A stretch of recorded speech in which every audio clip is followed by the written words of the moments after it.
among those names in the 140-pound division, who else do you think is challenging? I think, probably like a T.O., Ryan. Like I said, for me, big fights, that's all I want now at the stage of my career. I don't want no, I don't want no small fights. I want the big, pay-per-view fights. That's what I want right now. That's it.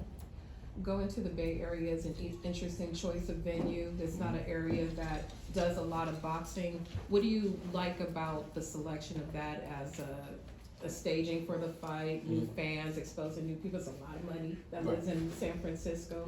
So what are your expectations of having a fight there and beyond?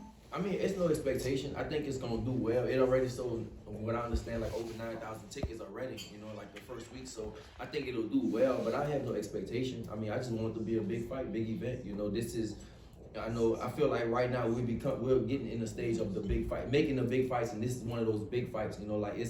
I think the boxing fans and stuff like that is tired of, you putting these fighters.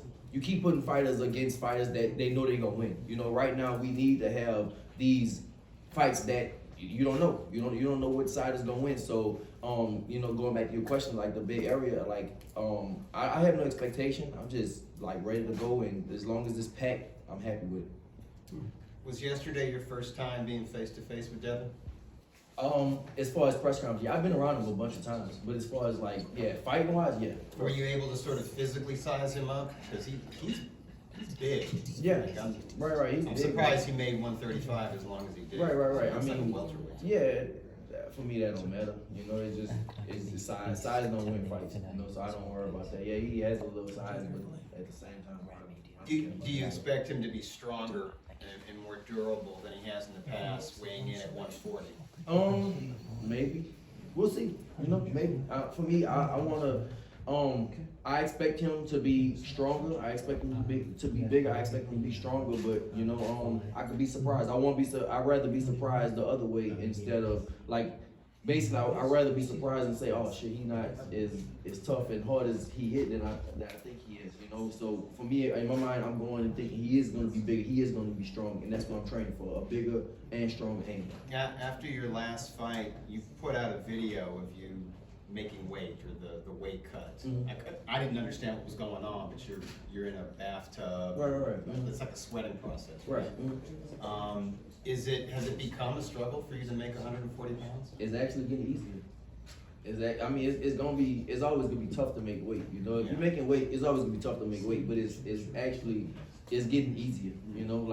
So yeah, it's getting my last so I don't know if I missed weight before when I fought Harrell. I missed weight. Then after that, I thought I kind of made an excuse. I said I didn't make weight in the whole year, so maybe that's why I missed weight. So then I fought Ivan Redcatch, and it was at 42 or something like that. And I still missed weight, and so it was damn, maybe I need to go up to 47.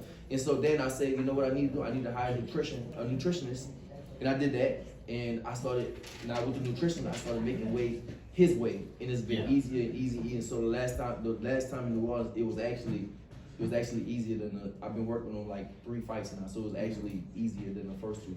It looks like you're keeping your weight down between fights. Right. Well, I train all. I'm literally. Some guys. Some see people between fights, you see it that. in the face and the neck. It's like, okay, you're eating good. Yeah. No, I train year round, so and I try to take care of my body, try to stay healthy and stuff like that. Try to eat at least a little right. What do you think is Haney's best win? Probably long. I think it's long. I think his best win is the Lomachenko. Yeah, the Loma. Loma was the former pound for pound #1 people had him. I think he had a close fight with him, but I think Loma was his best win. What do you think he did well in that fight to get him to that win? What did he do? I think at first, he started with the body shots and stuff. It was still a really close fight, and some people could have had it for longer, but he did get the victory. But I think early he just started with the body shots. That's kind of just popping his jab off. He faded kind of late in that fight. Did you see any, perhaps, weakness that you're trying to take advantage of? No, I'm not worried about that. I'm not.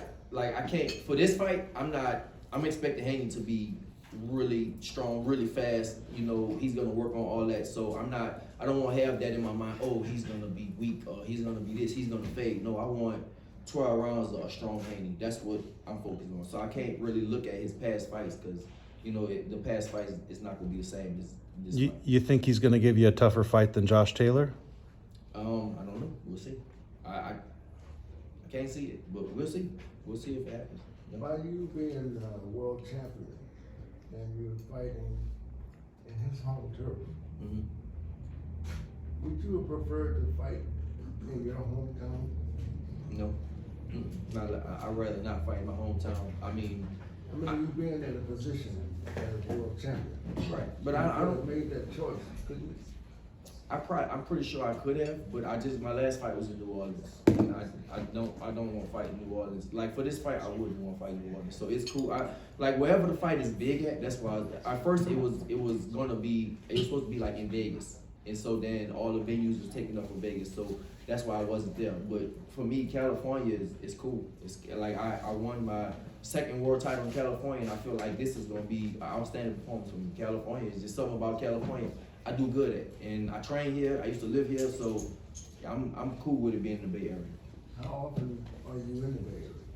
In the Bay, I'm not in the Bay Area, but I'm in LA all the I time. mean, travel there any?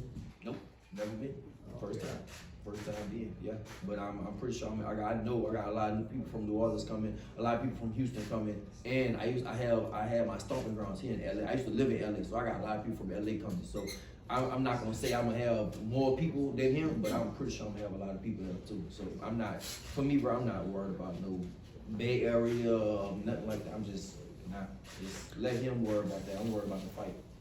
Are there any of your past victories that you look back at and think, I wish I would have done this, I could have done even better had I done this, or any past opponents of yours that you defeated that you wish you could do it all over again? The only one is Josh Taylor.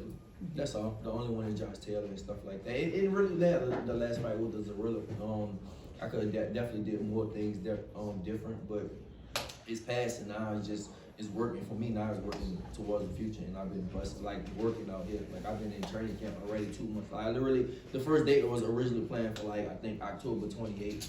And I literally right now could fight October 28th. That's like next week or something like that. So, man, it's I've been just working and grinding and working on all my holds. So, so yeah. I'm good, Jen. No, I was gonna say, what do you enjoy? Do you have any other physical activities that you do? You know, it's like Marquez used to do yoga and stuff like that. Do you have any other non-traditional boxing things that you're doing for your body to prepare? I do yoga too. Yeah, Oh, okay. I'm doing yoga. Yeah, I'm doing yoga. Yoga is really good for fighters actually. So I'm on. That's something I'm definitely doing right now.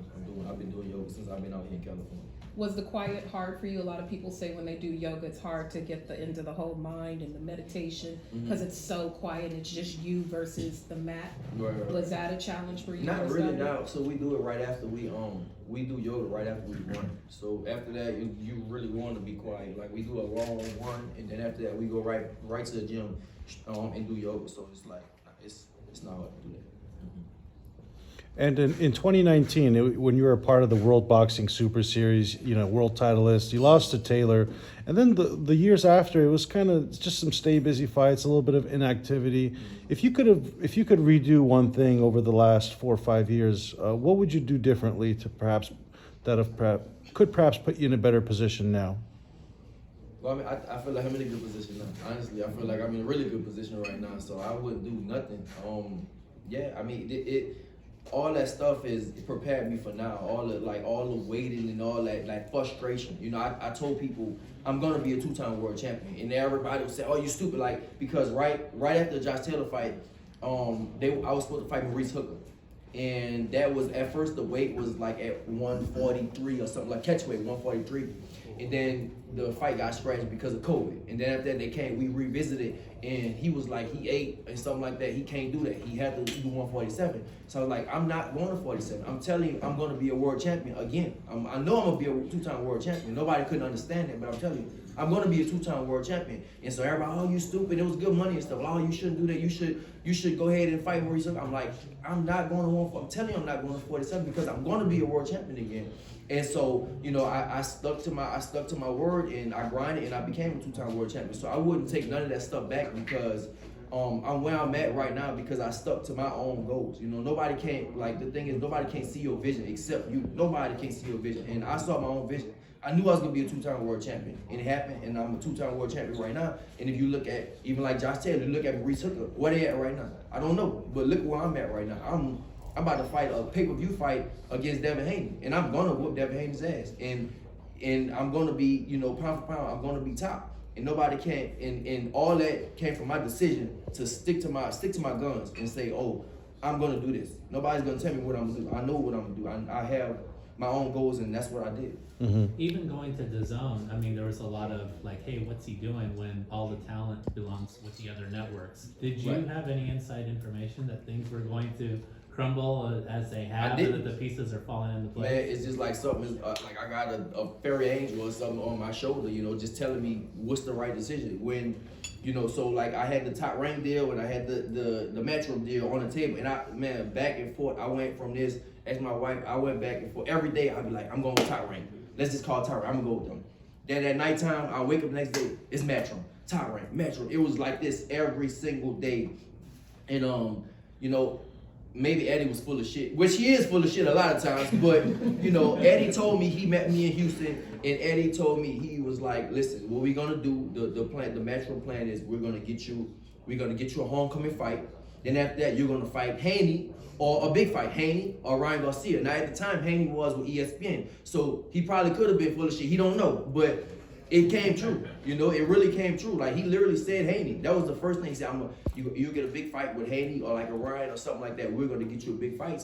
And that's what I did, and that's where we at right now. So, you know, that was like, you know, one of the decisions to go to matchroom. Can you go back to that, to rebuilding and the belief in yourself, because we see so many fighters come up short and they just crumble.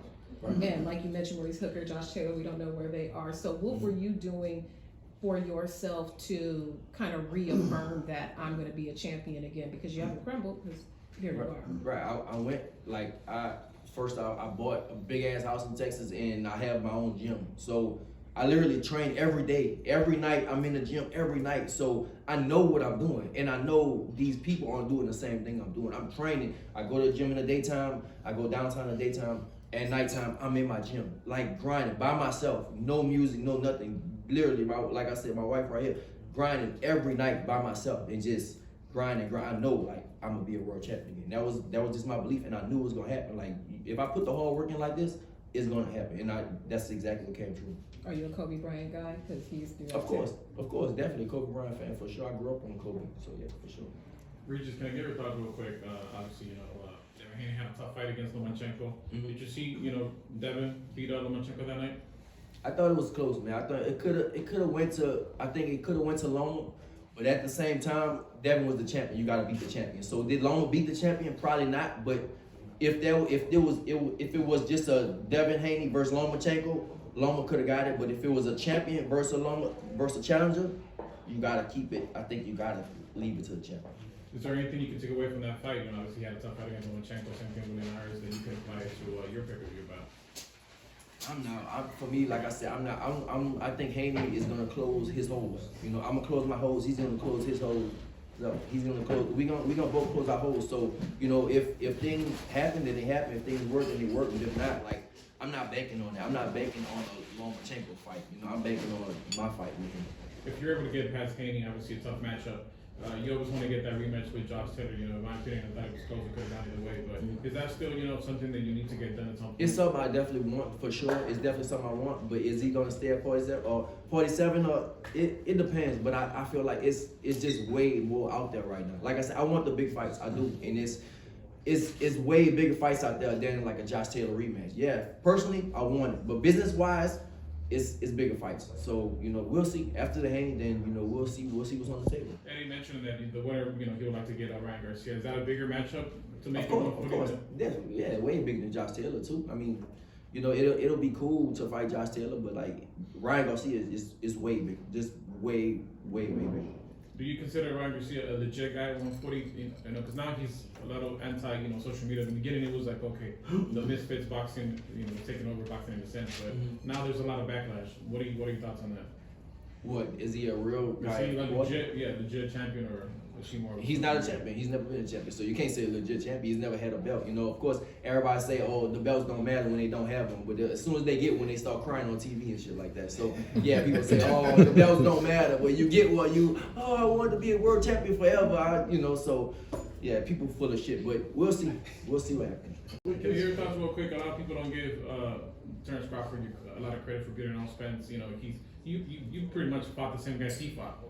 So, you know, do you give him the credit, the benefit? I've been giving him the credit. I've been telling people, listen, this dude is special. People didn't like. I've been studying by something. I'm gonna like bring his story, and I know back in the day, and like I'm gonna tell you, like he's one of them. Like he really is. I've been saying it about Crawford for a long time. He can switch. He's mean. He got skill. He got all that stuff. Like he's really legit for a long time. You know, like I think he didn't have the press behind him, maybe because of his attitude, but like fighting wise, bro, he's good. Did you give him a shot at Canelo? You know, for that. I don't give him a shot at Canelo. It's a different. No, it's just weight class. It's different weight classes. You know, I think like people try to. You know, we try to match people too much. It's like, yeah, like Canelo's really good and Crawford is really good, but I just like, I mean, look what he did to Jamel, just shut him down. You know what I mean? The power, it's just they make weight class for a reason. I think that I don't see him beating Canelo. Could be wrong, but right now I don't see him beating Canelo. You know? With this fight being in Frisco on the West Coast, where's your base of training? I'm here, LA. Los Angeles. I've been here for the last month. I've been training in Texas, then I've been here for the last month. I go home tomorrow. My son's birthday is tomorrow. No, my son's birthday is Friday. And I stay out there for 2 weeks, and then I go back. Then I come back out here and just finish out camp. So really the West Coast. As a historian of boxing, with all these great matchups, your fight's a great matchup, Spence Crawford, all these great fights that we're getting.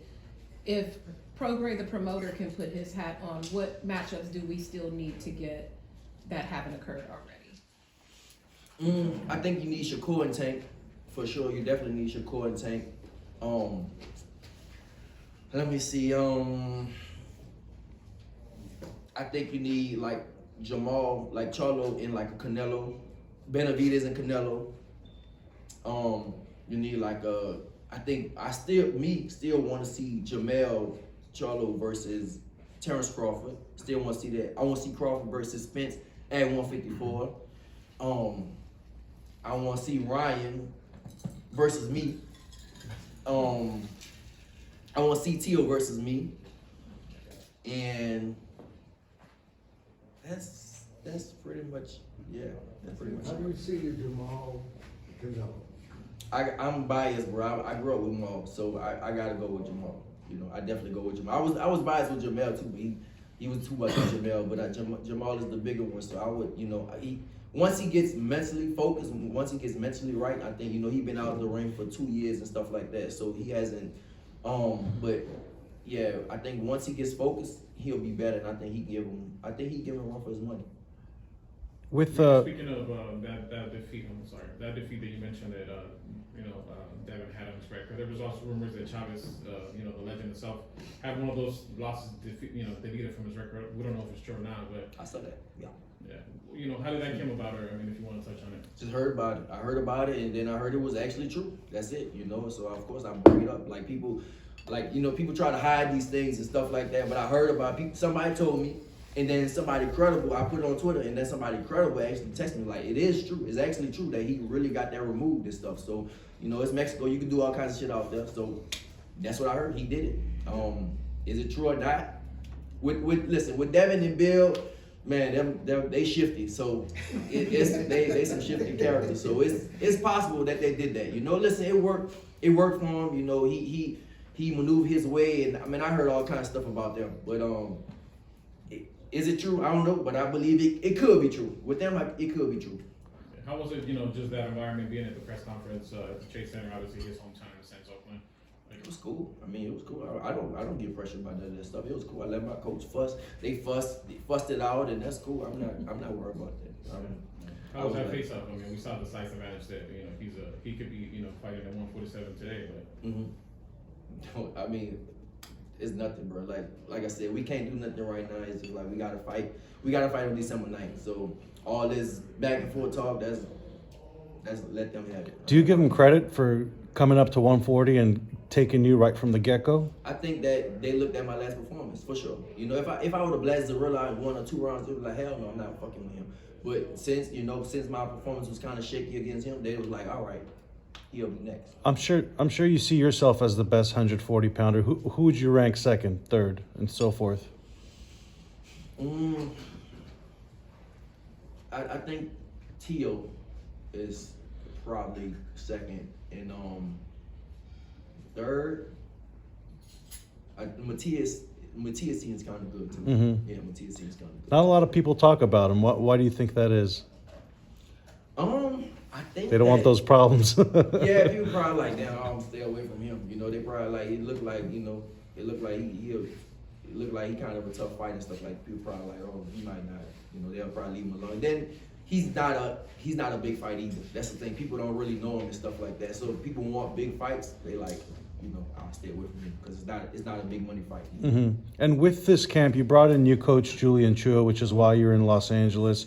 Can you talk a little bit about making some changes to the coaching staff while still also keeping Bobby Benton Right. as the head trainer? Well, with Julian, like we just working on so much. Like literally, my last camp, we barely get he saw me spar like one time. You know, then he came for the fight, which was like the fight was Saturday. He came on Thursday, so we didn't really get to work. But this time, like I've been out here, I've been out here already like over a month, and right before that I came out here and worked with him anyway. So just with him, I've been just tightening so much stuff up, and I just can't wait to like go out there and perform. It showed my skill. That's the thing. Like people putting this as like power versus power. It's like, no, this is gonna be skill versus skill. Because you put not power versus skill. It's like, no, this is gonna be skill versus skill. I'm not like, of course, if you put skill versus power, skill is gonna win. No, we're not doing that. It's gonna be skill versus skill. I want to show people my skill. Obviously, I have power in both hands, but this is gonna be, for me, this is gonna be skill versus skill. And I want to show people what I've been working on. Like it's not gonna look nothing like the last. When I got 30 fights, it's not gonna look nothing like the last 30 fights at all. Nothing like it. Do you feel like you have to take Devin out of his comfort? I know the jab is his key to victory at all times. Do you have to make the fight uncomfortable and dictate the terms the way you feel like you need to win the fight? Listen, the way I've been sparring and the way I've been training out here, I feel like I'm gonna do everything better. Everything. Like I feel like my jab will be better. I feel like obviously I'm gonna have more power. I feel like my feet work will be better. I feel like my head move will be better. My defense will be better. I feel like I'm gonna beat him on every level. It's not gonna be nothing he's gonna do. Like nothing.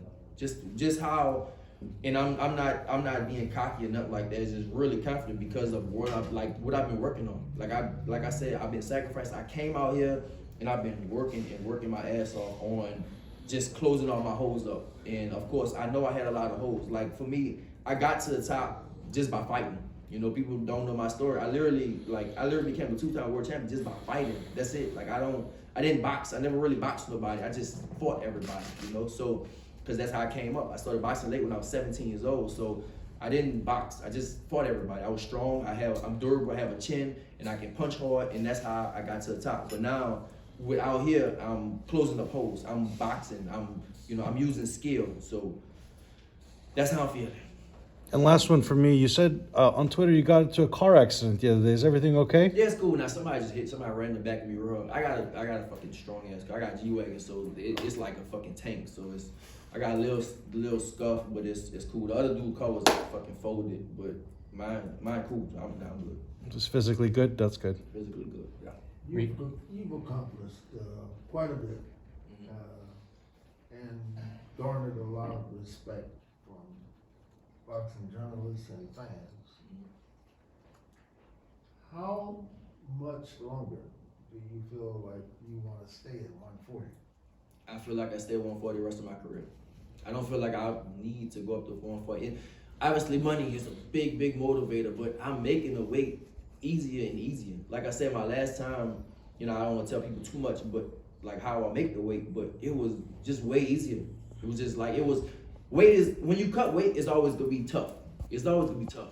But it was way easier than the last time. So I definitely feel like I can stay 140 the rest of my career. Like, listen, my idols is, I got Marvin Hagler tatted right here. Like, one of my idols, Marvin Hagler, like, he stayed at his weight. It was like he was that weight class. Like, you can go to whatever weight class you want. But this is my weight class, and that's how I want to be at 140. This is gonna be my weight class. You know, you look at Marvin Hagler, you look at like Aaron Pryor. This was their weight class. That's what I want to be. This is 140, my weight class. You go to 35, you go to 47. 140, this could be my weight class, and that's why I'm standing 140.